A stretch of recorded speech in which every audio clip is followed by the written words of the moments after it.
أعوذ بالله من الشيطان الرجيم بسم الله الرحمن الرحيم رب اشرح لي صدري ويسر لي أمري واحلل عقدة من لساني يفقه قولي Bismillah, wa sallallahu wa sallam wa ala alihi tahirina amma ba'd. Comme c'est dit, je vous invite à mettre à jamais la vidéo, la partager, vous abonner à la chaîne si vous n'êtes pas encore abonné. Donc une vidéo qui tourne sur TikTok, qui est très intéressante dans le sens où vous avez donc une personne qui n'est pas musulmane. Là on dirait qu'il marche dans les rues de Paris et qui reconnaît que la sorcellerie est extrêmement diffuse et propagé dans la société dans différents secteurs. Là, c'est pas un musulman qui parle, c'est un mécréant. Pourquoi je précise ça?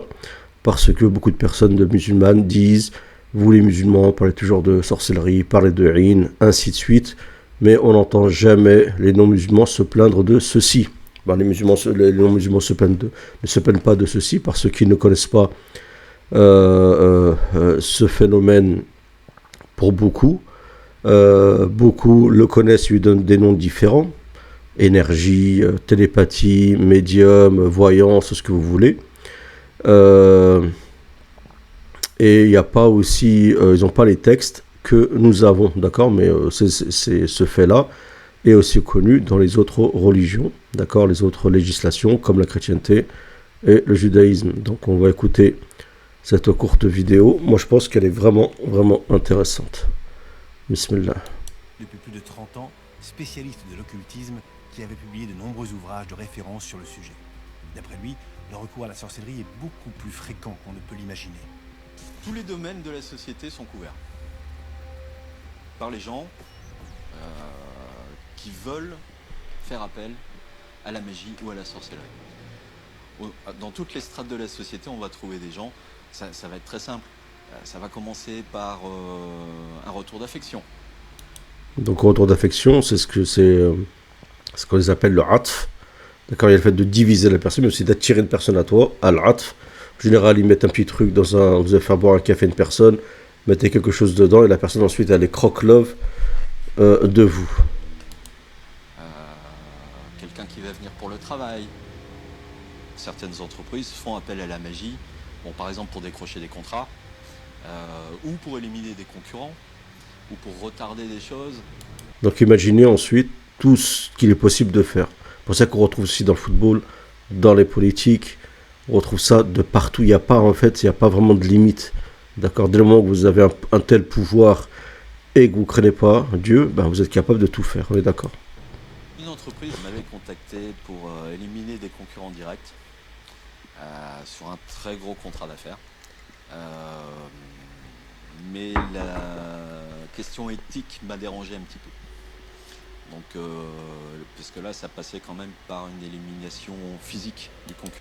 Vous voyez, ça va loin. D'accord, donc avec la sorcellerie noire, le sihr aswad, vous pouvez tout simplement tuer des personnes. C'est quand même très grave. Un autre sorcier connu sur Paris, qui était sur Paris, un autre sorcier connu sur Paris. Hein. Et je suis sûr que c'est pas des personnes qui se disent musulmanes, qui ont un nom à connotation musulmane. Connu à l'époque. Lui a accepté de faire le contrat. Le fait est que il a eu quelques résultats, bien évidemment, pas ceux escomptés par l'entreprise, parce que de l'autre côté, les concurrents étaient africains. Ils avaient aussi leur méthode et certainement des gens très puissants en Afrique, puisqu'il existe des gens très puissants en Afrique, surtout au Bénin. Et à mon avis, il y a eu un retour de moment. Donc voilà, donc il y a même des contres, mais de personnes qui font des sihr pour se protéger. Donc des fois, ça fait sihr contre sihr, subhanallah. Et quand on dit sihr contre sihr, c'est en fait shayatin contre shayatin. Des fois, il y a des shayatins qui sont bien puissants, plus que d'autres shayatins. Allah al-musta'an. Donc voilà. Donc les gens qui disent oui, la différence entre les personnes, surtout les Arabes, c'est connu que les Arabes expriment, d'accord, toute chose, sont là toujours à ressasser, à le dire à haute voix, à clamer, tandis qu'il y en a d'autres, ils ont plutôt tendance à le faire, mais à le faire, on va dire, de manière silencieuse, dans le silence.